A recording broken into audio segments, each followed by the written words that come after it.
to understand that it's the reason, what you're describing is the reason why we created the forum, because we had been witnessing conferences talking about policy making, talking about shaping Africa and reviving growth, but without its main actors, meaning the private sector. So the reason why we created that is to gather this community and being able to express itself on the needs for reform, on the challenges that they wanted to defeat. And more than that, we're not necessarily a policy-making event. What we want to do is to be a business event, an event where people get together, get to know each other, identify business opportunities, and every year we conduct a survey toward this member, and we have 70% of our participants that have either identified or concluded a business opportunity. We have dozens of big deals that have been made in the forum, and that's exactly what we're trying to do. The policy-making aspect is just to try to create themes, content, give the private sector's voice into contributing to finding new ideas. But mostly this forum is a very business-oriented forum. And I think one of the reasons that we think it's a great match for Rwanda. Rwanda has been pursuing a model to be a hub, and the quality of investors that we are going to bring to Rwanda, that is opening up either also on the east and on the west, will be fantastic. Right. In a short while, we'll speak about the caliber of the speakers. But Claire, I mean, for most of the time, we've also heard about the disconnect in some instances between private sector and government institutions as far as who needs to do what when it comes to development. I mean, we've always seen a blame game. Private sector is not doing more. I mean, this coming from government institutions, and private sector in other forms feel that governments need to actually take the lead in certain development projects. How do you see this forum coming to fill that gap of that disconnect? What sort of models do you expect out of this forum that would form better, achievable public-private sector partnerships? Well, I think what we've seen in Rwanda is that the sustainability of our economic growth over the last years, which has been at more than 7.3% over the last 15 years, has been because there's been a very good partnership with the private sector. Every year, the government presents its plans to the private sector, and the private sector asks questions or gives advice.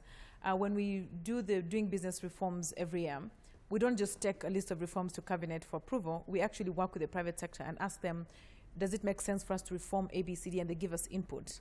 They also give input on almost every policies and every strategy that we develop in the country. And so the reason that Rwanda has been able to sustain its economic growth over the years has been, among other factors, the way it's engaged the private sector and created relevance of its policies to the private sector. Now, how that relates to the Africa CEO Forum is that Africa CEO Forum is a platform. It's a platform that brings the most important people on the table.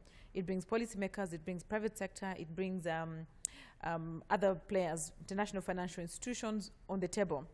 And what I really like about that is that private sector shares its experiences. You know, for example, Unilever will share its experiences in different countries. Governments will share their experiences. Financial institutions will share their experiences. It's up to the participants who are given that platform by the Africa CEO Forum to identify what's relevant for them and to go back home and implement what is relevant for them. Africa CEO Forum is not going to do this for you. They've given you a platform, and that's why we're telling our private sector to be ready to participate. They have to be ready with their projects, ready with what they need from other private investors. We're encouraging other African business people to actually put it in their diary next year, 25th to 26th of March, and prepare to participate, because the platform will be very good and will be given to them. Now, how they make use of that platform is what every company and every policymaker must take home for themselves. Right. I mean, teaching you how to fish other than just giving you the fish. Amir, I mean, part of the objective is actually to talk on how to shape the change needed for the African businesses to go or gain this global competitiveness. What sort of changes, then, do you personally feel need to be made to achieve this global competitiveness among African businesses? Oof, these are very tough questions, because we're discussing this at length for each edition.